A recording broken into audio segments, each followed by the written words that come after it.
Ingrid, me da mucho gusto tenerla, bienvenida. Gracias por llamarme, de verdad les agradezco mucho. ¿Dónde está? ¿En París? No, en este momento estoy en Oxford, estoy en Inglaterra. Obviamente es una ciudad de estudiantes y el tema del ICETEX pues me ha tenido muy preocupada porque cuando uno ve la importancia de la educación y el sueño de mi papá, que fue el de lograr una institución que le permitiera a los jóvenes sin recursos, porque es que todo el tema está ahí, es que para uno poder salir de la pobreza necesita la educación. Y si no tiene cómo pagar su educación, no puede salir de la pobreza. Entonces, todo lo que está pasando con el ICETEX es obviamente para mí muy grave, porque es acabar con una institución, entre otras, pionera en el mundo. Los colombianos a través del ICETEX nos inventamos el crédito educativo, eso no existía. Y ahí de Colombia, de la experiencia colombiana con el ICETEX, lo copió todo el resto del mundo. Es decir, en Estados Unidos hay crédito educativo por el ICETEX, aquí en Inglaterra, en toda Europa, en Asia, por todos lados, por la experiencia del ICETEX. Entonces pensar que, digamos, la desidia, la incompetencia, la ignorancia, la falta de interés, la indiferencia, haga que se acabe con una institución como la del ICETEX, pues nos preocupa a todos. El gobierno plantea una especie de disyuntiva entre la universidad pública y la universidad privada, un poco diciendo la plata pública tiene que ir simplemente a la universidad privada y no puede haber apoyos, en este caso créditos educativos para gente que vaya a la universidad privada. ¿Cómo ve usted esa disyuntiva que plantea el presidente? Pues yo creo que eso es un falso problema. Yo creo que lo que estamos aquí enfrentando es la libertad de las personas. Cuando uno es joven, uno tiene que tener la libertad de poder escoger a dónde quiere ir a estudiar. Además, porque el crédito educativo no es un regalo. La gente que coge un crédito educativo lo paga, y lo paga con su esfuerzo, porque obviamente estudiando, luego después pueden obtener buenos trabajos, y con ese trabajo logran pagar esos créditos que apalancan la posibilidad para que nuevos jóvenes puedan estudiar. Así que eso no es un regalo.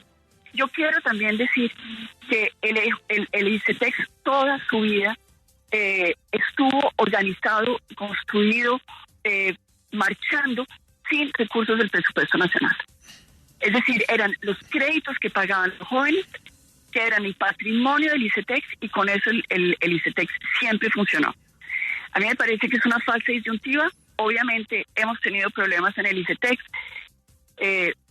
Siempre han habido, digamos, intentos de acabar con el ICETEX, de transformarlo en un banco, pero bancos hay muchos.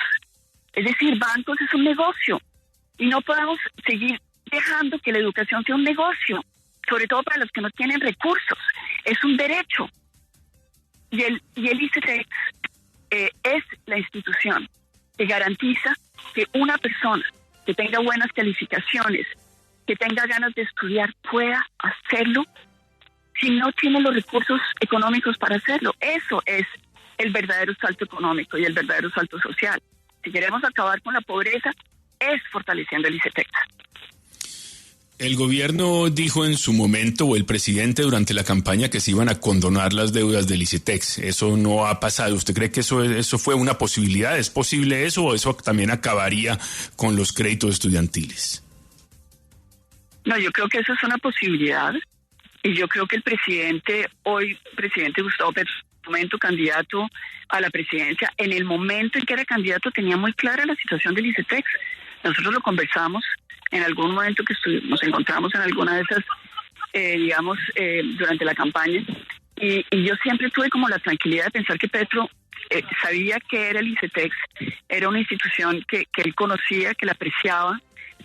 Y yo creo que es muy triste pensar que finalmente es en manos de este gobierno, que es un gobierno, si se quiere, con sensibilidad social, o por lo menos eso es lo que nos están tratando de decir y de vender, termine haciendo lo que otros gobiernos que no tenían esa sensibilidad ni esa, digamos, ese afán de servirle a las clases más necesitadas, siempre han querido hacer, que es destruir el ICETEX para que los bancos no tengan competencia.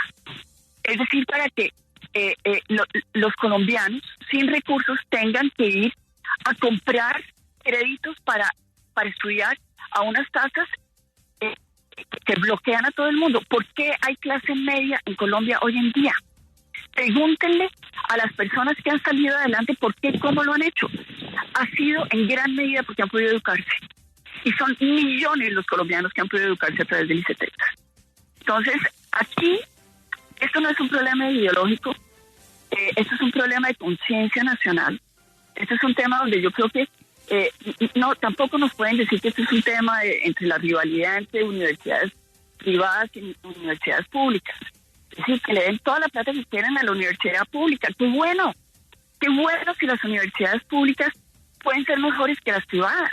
Eso va a hacer que más colombianos van a querer ir a estudiar en las universidades públicas. ¡Qué bueno que se haga así! Pero aquí lo que estamos hablando también es de la libertad, de la posibilidad que la gente tenga de escoger a dónde quiere ir a estudiar. Ahora, el ICETEX no es solamente una institución para dar recursos para estudiar en universidades colombianas. Acordémonos que su razón de ser, y lo dice su nombre, es créditos para estudios en el exterior. ¿Por qué? Porque es que el conocimiento está en el exterior. Si nosotros queremos igualarnos a los países que están en la punta del conocimiento, nos toca ir a estudiar allá. Y nosotros tenemos gente muy inteligente en Colombia, muy preparada, que no tienen la posibilidad de estudiar si no se la damos. Entonces, acabar con el ICETEX es simplemente que Colombia no pueda tener ahora gente que estudie en el exterior y que nos traiga el conocimiento que se está desarrollando, la punta del conocimiento que se está desarrollando en el exterior. Entonces, por donde uno lo mire, es catastrófico. Es decir, a mí sinceramente no le encuentro la lógica a esto. Es decir, doctora Ingrid, en ese sentido, Doctora Ingrid, en ese sentido y con las intenciones que ya tiene el gobierno del presidente Gustavo Petro de acabar con el ICETEX, ¿cuál sería su llamado para intentar salvarlo? Pues yo le diría al presidente que primero reflexione mucho. Es decir, yo no puedo pensar que un tema tan importante para la igualdad entre colombianos se tire por la borda, o sea, fruto de improvisación. A mí me parece que hay mucho en todo lo que se está diciendo, hay mucha improvisación. El ICETEX es una institución que lleva demasiados años para que simplemente, quede, en una encrucijada de razones de polarización o de falta de conocimiento, de improvisación. Esto hay que echarle mucha cabeza. Segundo, yo diría que maneras para hacer que la cosa funcione, además que funcione como el presidente quiere que funcione. Es decir, dándole más oportunidades, si quiere todas las oportunidades a las universidades públicas también se puede buscar. Es decir, hay que buscar la manera, pero sobre todo buscar, es decir, cuál es la razón de hacer las cosas, cuál es el objetivo. Y el objetivo tiene que ser no favorecer a los unos o a los otros, sino dejar que nuestros estudiantes tengan la posibilidad de educarse donde quieran. La libertad es el bien más preciado. No podemos llevar a nuestra juventud simplemente a estar secuestrados dentro de unos sistemas educativos cuando precisamente lo que necesitamos es que haya competencia, porque si hay competencia entonces se mejora la calidad de la educación. Ahora, Ingrid, ¿por qué en algún momento que el ICETEX te quiebra, el ICETEX te arruina, el ICETEX no sé qué, una campaña como de desprestigio previo para los préstamos del ICETEX? ¿Eso de dónde salió? ¿Cuál es la explicación que usted le da a esto? Bueno, yo pienso que obviamente han habido una serie de decisiones en cadena, que no vienen solamente de este gobierno, sino de gobiernos anteriores, que han, fracturado la lógica inicial del ICETEX. El ICETEX es una organización, es una institución muy sólida financieramente, pensada para que fuera sólida, para que no dependiera del presupuesto nacional, para que no dependiera del clientelismo, para que no dependiera de la politiquería. Y por eso siempre se mantuvo en su línea. Ahora, ha tenido embates, que ha tenido enemigos, que ha tenido gente que quiere acabar con la institución, sí, porque es una institución que le sirve a los que no tienen doliente. Es decir, estamos hablando de una institución que le sirve a personas de estrato 1, 2 y 3. Aquí no hay apellidos. Aquí la gente que se beneficia del ICETEX es gente que no tiene palancas. Entonces, obviamente, que esto hace que el ICETEX pueda estar huérfano de padrinos y de gente que pueda defenderlo ahora. Eso por el lado del presidente, pedirle al presidente que calcule bien, que piense bien, con generosidad con Colombia. No pensando en los próximos 2 años y cómo ganar las elecciones del 2026, sino, es decir, en este momento hay muchachos que están en el exterior, niñas, jóvenes, que están becados por el ICETEX y que de un momento para otro les están diciendo que se les acaba la plata y que se tienen que devolver. Sí. Es terriblemente traumático. Es decir, aquí hay una responsabilidad con nuestra juventud. Eso es lo primero. Segundo, está la responsabilidad del Congreso. Es que todo esto tiene que pasar por el Congreso. Y el Congreso Ingrid, tiene que dar un debate muy a fondo. Ingrid, permítame un segundo que tengo precisamente a la directora del ICETEX en este momento. No estoy llevo toda la mañana aquí esperándola. Andrea, ¿la tengo? Andrea Arenas está con ella, que es Patricia Abadía. ¿La tengo, Andrea, o no? Andrea... No está. Bueno, perdón, Ingrid, es que me avisaron por el interno que estaba lista, me parecía como una buena idea que escuchara lo que usted decía. Ingrid, anoto todo lo que me dice y antes de despedirla quiero hacerle una pregunta específica sobre la petición que ha hecho el gobierno sobre Simón Trinidad. Usted y yo sabemos que lleva mucho tiempo varios gobiernos colombianos, en un momento bajo la batuta de Piedad Córdoba, tratando de que Simón Trinidad de alguna manera entre inicialmente al proceso de paz con las FARC, ahora Petro lo quiere como gestor de paz. ¿Qué opinión le merece? Pues mira, yo realmente soy una desencantada del proceso de paz, te digo con mucha tristeza porque peleé por ese proceso de paz, voté por el proceso de paz cuando hubo que votar por él. ¿De cuál proceso de paz me está hablando, Ingrid? ¿Del de las FARC o de eso? ¿De cuál? 2016. Del 2016, que es donde todo comienza. Sí. ¿Y por qué hablo del 2016? Porque como usted lo señalaba, ya en ese momento se estaba requiriendo y se había presentado la solicitud ante el gobierno americano de la libertad de Simón Trinidad, y en ese momento, ¿por qué no? Es decir, si eso era indispensable o importante para lograr un acuerdo con las FARC, para que no hubieran más secuestros, para que no hubieran más matanzas, para que no hubiera más narcotráfico, muy bien. Ahora, han pasado los años y yo le quiero contar la visión de lo que yo veo. Primero, nosotros llevamos desde el 2016 esperando que haya justicia para las víctimas. Y cuando digo justicia, pues estoy hablando primero de la verdad. Segundo, de que haya una reparación para las víctimas. Y tercero, de que haya una garantía de no repetición, que eso fue lo que nos dijeron, eso fue lo que nosotros quisimos. Pues garantía de no repetición obviamente pues no la hay, porque hay unas disidencias que están haciendo peor de lo que había antes. Reparación nunca hubo.